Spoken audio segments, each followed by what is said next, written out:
To Joe Solmonese, who's doing an outstanding job on behalf of HRC. To my great friend and supporter, Terry Bean, co-founder of HRC.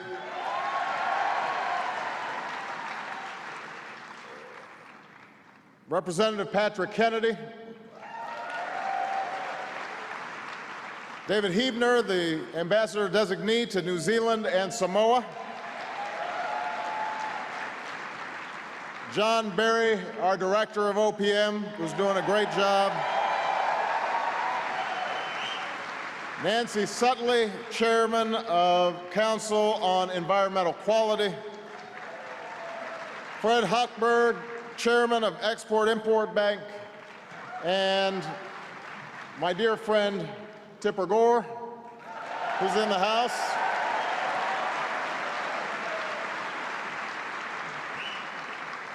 Thank you so much, all of you. It is a privilege to be here tonight to open for Lady GaGa.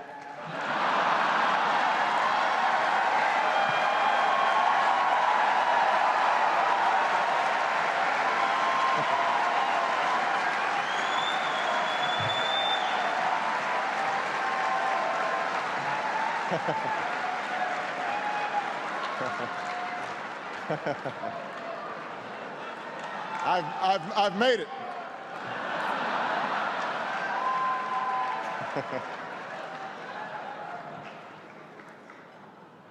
I want to thank the Human Rights Campaign for inviting me to speak, and for the work you do every day in pursuit of equality on behalf of the millions of people in this country who work hard in their jobs and care deeply about their families, and who are gay, lesbian, bisexual, or transgender.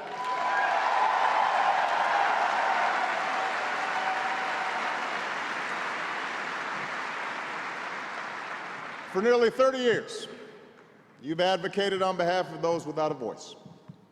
And that's not easy, for despite the real gains that we've made, there's still laws to change, and there's still hearts to open. There are still fellow citizens, perhaps neighbors, even loved ones, good and decent people who hold fast to outworn arguments and old attitudes, who fail to see your families like their families, who would deny you the rights most Americans take for granted. And that's painful, and it's heartbreaking. And yet, you continue leading by the force of the arguments you make and by the power of the example that you set in your own lives, as parents and friends, as PTA members and church members, as advocates and leaders in your communities, and you're making a difference. That's the story of the movement for fairness and equality. And not just for those who are gay, but for all those in our history who've been denied the rights and responsibilities of citizenship.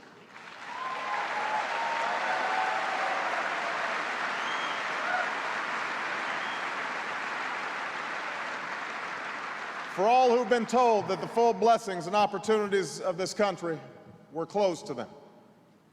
It's the story of progress sought by those with little influence or power, by men and women who brought about change through quiet, personal acts of compassion and defiance wherever and whenever they could. It's the story of the Stonewall protests, when a group of citizens with few options and fewer supporters stood up against discrimination and helped to inspire a movement.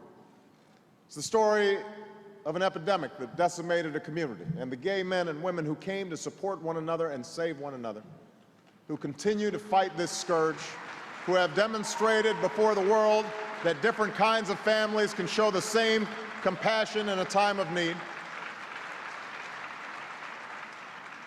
And it's the story of the Human Rights Campaign and the fights you fought for nearly 30 years, helping to elect candidates who share your values, standing against those who would enshrine discrimination into our Constitution, advocating on behalf of those living with HIV/AIDS, and fighting for progress in our capital and across America.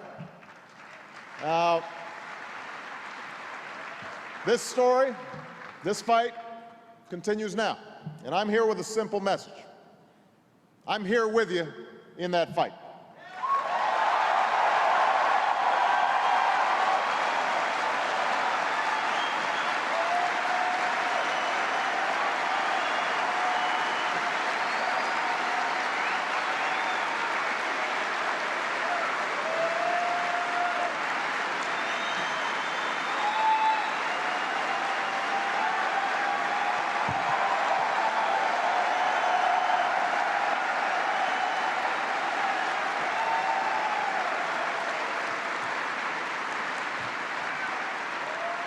For even as we face extraordinary challenges as a nation, we cannot and we will not put aside issues of basic equality. I greatly appreciate the support I've received from many in this room. I also appreciate that many of you don't believe progress has come fast enough. I want to be honest about that, because it's important to be honest among friends. Now, I've said this before, I'll repeat it again. It's not for me to tell you to be patient, any more than it was for others to counsel patience to African Americans petitioning for equal rights half a century ago.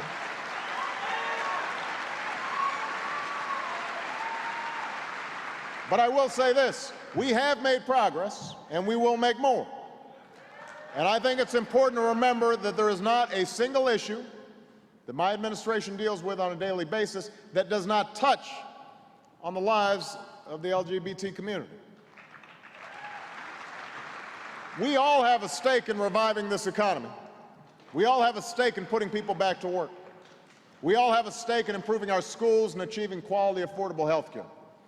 We all have a stake in meeting the difficult challenges we face in Iraq and Afghanistan. For while some may wish to define you solely by your sexual orientation or gender identity alone, you know and I know that none of us wants to be defined by just one part of what makes us whole. You're also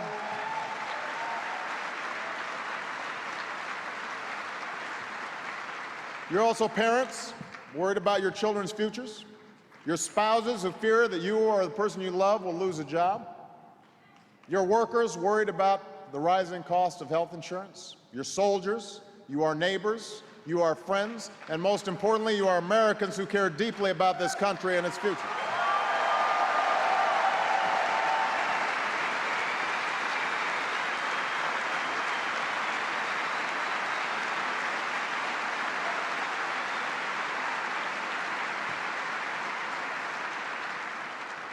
So I know you want me working on jobs and the economy and all the other issues that we're dealing with, but my commitment to you is unwavering even as we wrestle with these enormous problems. And while progress may be taking longer than you'd like as a result of all that we face, and that's the truth, do not doubt the direction we are heading and the destination we will reach.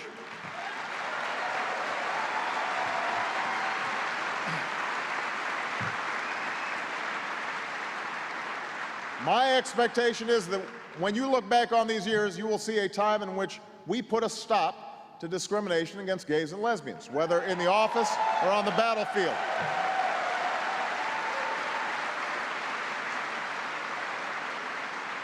You will see a time in which we as a nation finally recognize relationships between two men or two women as just as real and admirable as relationships between a man and a woman.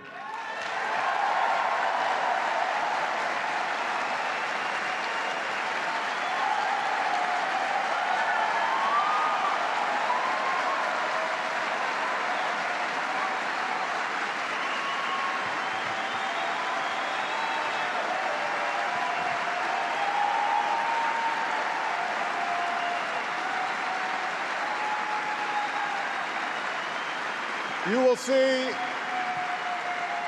will see a nation that's valuing and cherishing these families as we build a more perfect union. A union in which gay Americans are an important part. I am committed to these goals, and my administration will continue fighting to achieve them.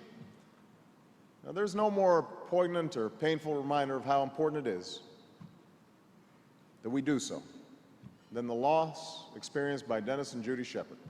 whose son Matthew was stolen in a terrible act of violence 11 years ago.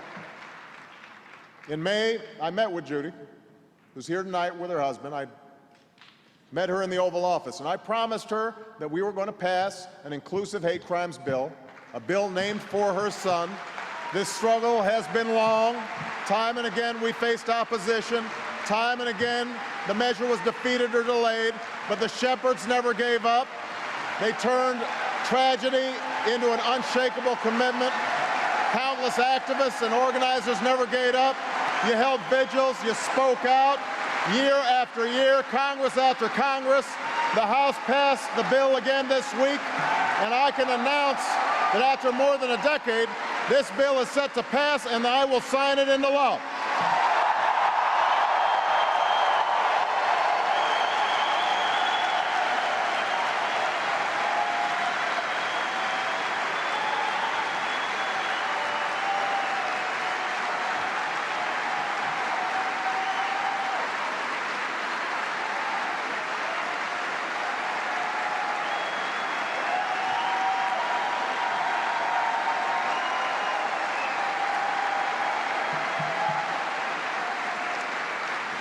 It's a testament.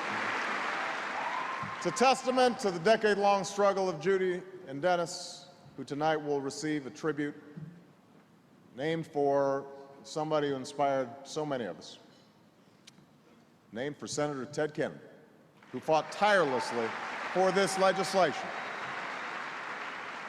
And it's a testament to the Human Rights Campaign and those who organized and advocated. And it's a testament to Matthew and to others who've been the victims of attacks, not just meant to break bones, but to break spirits, not meant just to inflict harm, but to instill fear. Together, we will have moved closer to that day when no one has to be afraid to be gay in America.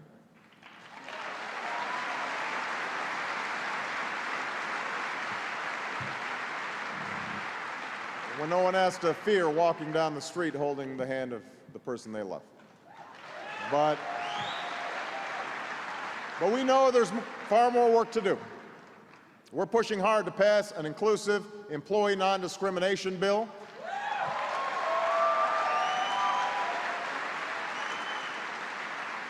For the first time ever, an administration official testified in Congress in favor of this law. Nobody in America should be fired because they're gay, despite doing a great job in meeting their responsibilities. It's not fair. It's not right. We're going to put a stop to it.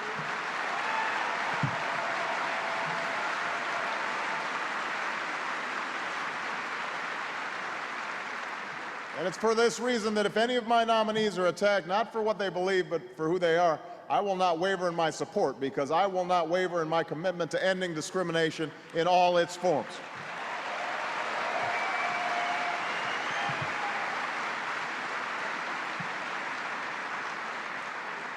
We are reinvigorating our response to HIV/AIDS here at home and around the world.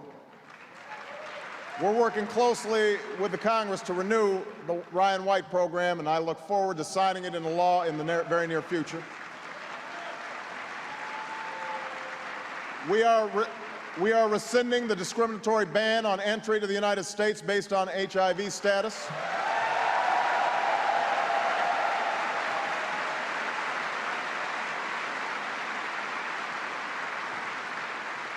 The regulatory process to enact this important change is already underway. And we also know that HIV/AIDS continues to be a public health threat in many communities, including right here in the District of Columbia. Jeffrey Crowley, the director of the Office of National AIDS Policy, recently held a forum in Washington, D.C., and is holding forums across the country to seek input as we craft a national strategy to address this crisis. We are moving ahead on Don't Ask, Don't Tell.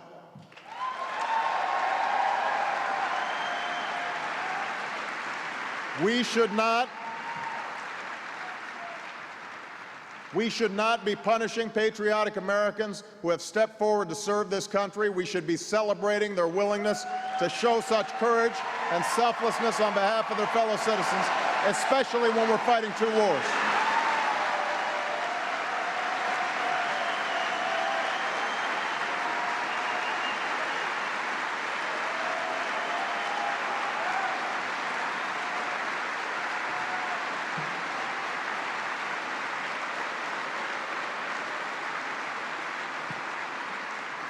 We cannot afford to cut from our ranks people with the critical skills we need to fight, any more than we can afford for our military's integrity to force those willing to do so into careers encumbered and compromised by having to live a lie. So I'm working with the Pentagon, its leadership, and the members of the House and Senate on ending this policy. Legislation has been introduced in the House to make this happen. I will end Don't Ask, Don't Tell. That's my commitment to you.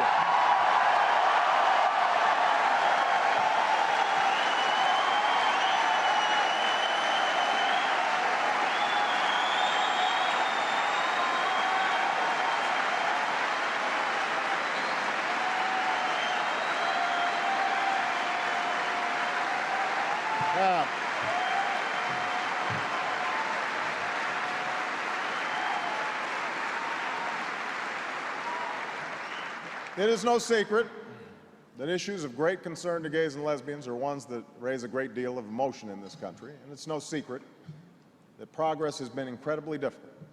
We can see that with the time and dedication it took to pass hate crimes legislation. But these issues also go to the heart of who we are as a people. Are we a nation that can transcend old attitudes and worn divides? Can we embrace our differences and look to the hopes and dreams that we share? Will we uphold the ideals on which this nation was founded, that all of us are equal, that all of us deserve the same opportunity to live our lives freely and pursue our chance at happiness? I believe we can. I believe we will. And that's why I support ensuring that committed gay couples have the same rights and responsibilities afforded to any married couple in this country. I believe strongly in stopping laws designed to take rights away and passing laws that extend equal rights to gay couples. I've required all agencies in the federal government to extend as many federal benefits as possible to LGBT families as the current law allows, and I've called on Congress to repeal the so-called Defense of Marriage Act and to pass the Domestic Partners Benefit and Obligations Act.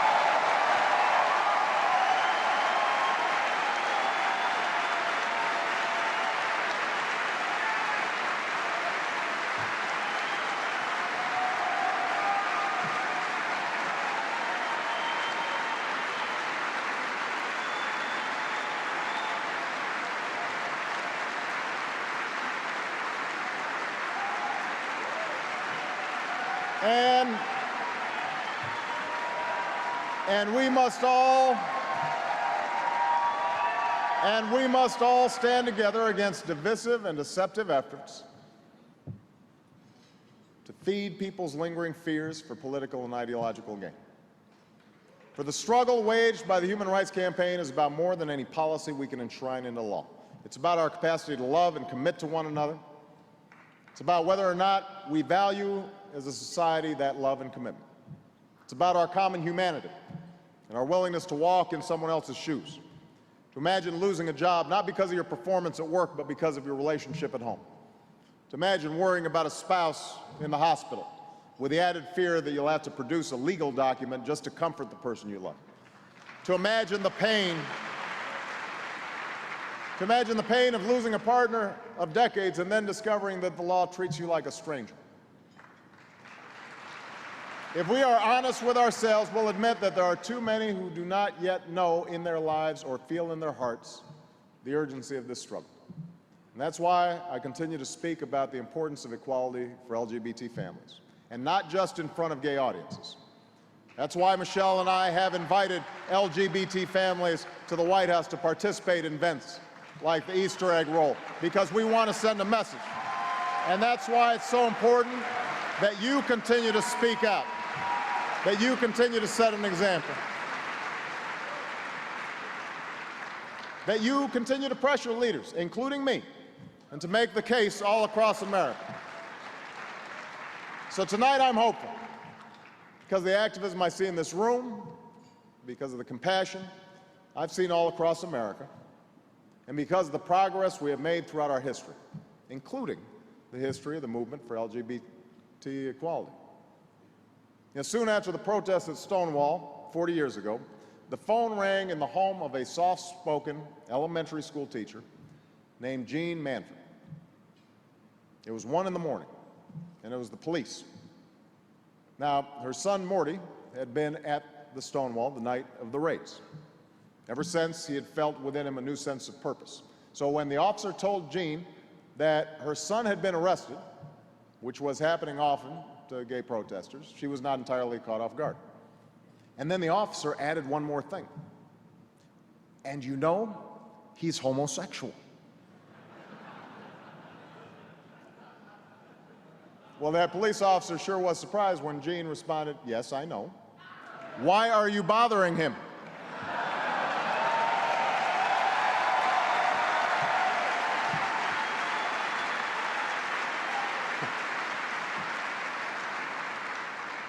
And not long after, Jean would be marching side by side with her son through the streets of New York. She carried a sign that stated her support. People cheered. Young men and women ran up to her, kissed her, and asked her to talk to their parents. And this gave Jean and Morty an idea. And so after that march, on the anniversary of the Stonewall protests, amidst the violence and the vitriol of a difficult time for our nation, Jean and her husband, Jules, two parents who loved their son deeply, formed a group to support other parents and, in turn, to support their children as well. At the first meeting Jean held in 1973, about 20 people showed up. But slowly, interest grew. Morty's life, tragically, was cut short by AIDS, but the cause endured. And today, the organization they founded for parents, families, and friends of lesbians and gays has more than 200,000 members and supporters. It's made a difference for countless families across America.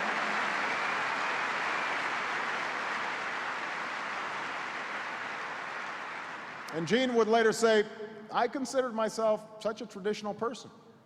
I didn't even cross the street against the light.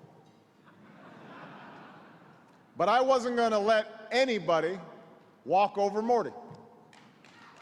That's the story of America, of ordinary citizens organizing, agitating, and advocating for change, of hope stronger than hate, of love more powerful than any insult or injury, of Americans fighting to build for themselves and their families a nation in which no one is a second-class citizen, in which no one is denied their basic rights, in which all of us are free to live and love as we see fit. And tonight, somewhere in America, a young person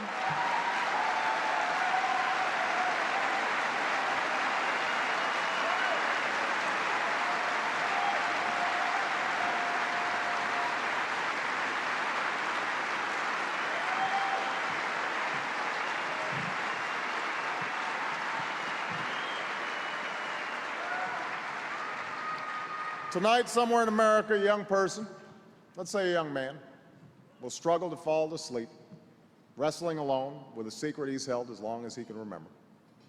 And soon, perhaps, he will decide it's time to let that secret out.